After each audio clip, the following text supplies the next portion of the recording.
Welcome back to my channel Raikumari Das daily ব্লগে। আমি রিনা শুরু করছি আজকে আর একটা নতুন ব্লগ।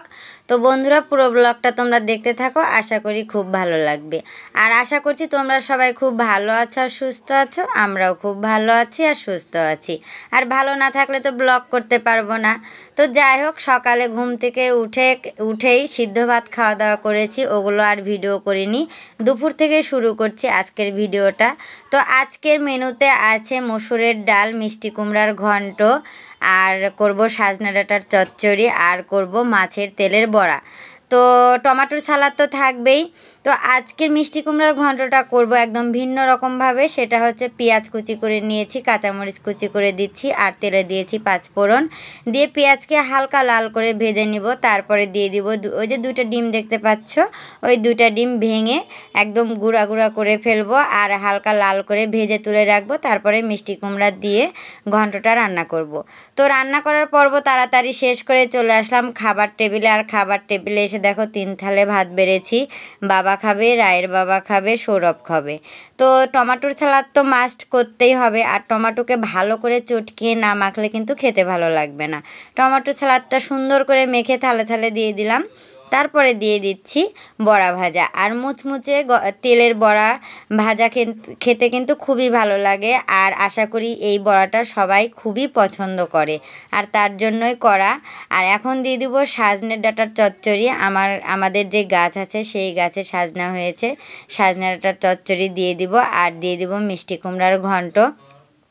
তো সব কিছু থালে থালে সুন্দর করে বেড়ে সবাইকে খেতে দিব। আর খাবারটা যদি সুন্দর করে পরিবেশন না করা যায়, খেতেও কিন্তু ভালো লাগে না। তো দেখো কত সুন্দরভাবে 3 জন খেতে বসেছে, দেখে মনটা ভরে যাচ্ছে। আর এদিকে রায় তো খাচ্ছে না, শুধু দুষ্টুমি করছে। আর এটা গোপালের জুতা আর মোজা পরে দেখাচ্ছে। তো খাওয়া দাওয়ার পর্ব শেষ করে তাড়াতাড়ি শুয়ে পড়েছিলাম। আর বিকালের যে কাজকর্ম সেগুলো তোমাদের সাথে শেয়ার করলাম না। তো ঘুম থেকে উঠে মেয়ে দেখো একটু বায়না ধরেছে, মা আমাকে একটু সাজুগুজু করে দাও। আর ওকে একটু জামাটা চেঞ্জ করে কালো জামাটা পরিয়ে দিলাম। আর এটা গোপাল এনে রেখে গেছে বুনুর জন্য, তো এটা খাবে, তো দিব।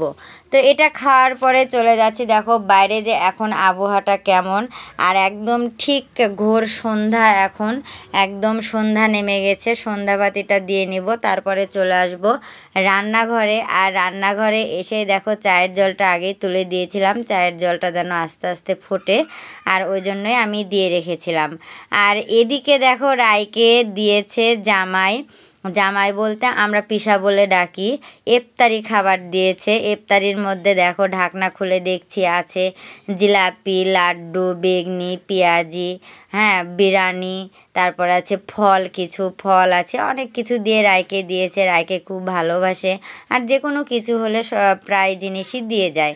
তো রায়কে তো সারপ্রাইজ দেখানোই হয়নি, এখন তুলে রাখছি, রায়কে পরে দেখাবো। তুলে রেখে দেখো চায়ের ডালাটা নামিয়ে নিলাম। আর চায়ের ডালাটা নামিয়ে এখন চা করতে বসে পড়ব। আর চা করার সময় যদি বেশি লোক থাকে তাহলে কিন্তু চাটা করতে বেশি ভালো লাগে। তো এখন শুধু 1 কাপ চাই করব, সেটা হচ্ছে বাবার জন্য। তো জলটা সুন্দর করে ফুটে উঠেছে, তারপর দিয়ে দিলাম চা পাতা, আর চা পাতাটা দিয়ে কড়া করে একটু ফুটিয়ে নিলাম।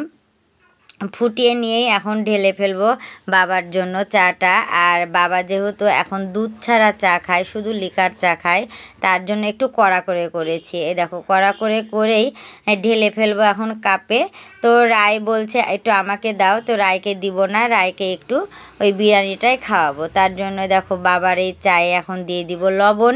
বাবা তো চিনি খায় না, শুধু লবণই দিতে হয়। এই দেখো সেই লবণটা দিয়ে দিচ্ছি। সুন্দর করে এখন একটু চামচ দিয়ে নেড়ে নিয়ে বাবাকে দোকানে যেয়ে দিয়ে আসবো, কারণ দোকানে বসে আছে বাবা, ওখানে যেয়ে না দিয়ে আসলে আবার বাবা কাশতে হবে।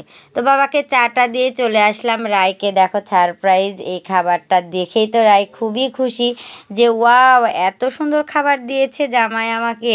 তো খাবারটা নিয়ে বসে আছি, এখন আমাকে বলছে ভিডিও না করে আমাকে মোবাইলটা দাও, মোবাইল দিয়ে গা আমি খাবো। তো এই জ্বালাতেই পড়ে আছি বন্ধুরা, আমার মেয়েকে মোবাইল ছাড়া খাওয়াতেই পারি না। তোমরা যদি কোনো অপশন জানাও তাহলে আমাকে একটু বলো। তো রায়কে তাড়াতাড়ি করে খাওয়াই, আমি আবার একটু ছোটোখাটো মেশিনের কাজও করি, সেলাই মেশিনের কাজ। আমি ভালো কাজ জানি না, তবে ছেঁড়া, তারপরে হচ্ছে ক্যাথা, চাদর এগুলো যদি কেউ সেলাই করতে দেয়, মুড়ি সেলাই করতে দেয়, তাহলে সেই সেলাইটা করতে পারি। তো এই সেলাই মেশিনটা আমার শাশুড়ির। এই সেলাই মেশিনের বয়স প্রায় 45 থেকে 50 বছর বয়স। বিয়ের পরে আমার শাশুড়ি কিনেছিল। এই মেশিনটা আমাদের বাড়ির খুবই অমূল্য একটা সম্পদ, খুবই যত্ন সহকারে আমি রেখেছি। পারি না, তারপরেও কিন্তু টুকটাক কাজ করেই যায় যেহেতু মেশিনটা ভালো যেন থাকে। আর যদি না চালাই তাহলে তো মেশিনটা জং পড়ে যাবে। যাই হোক বন্ধুরা, আমার ভিডিও ভালো লাগলে অবশ্যই লাইক কমেন্ট শেয়ার করো।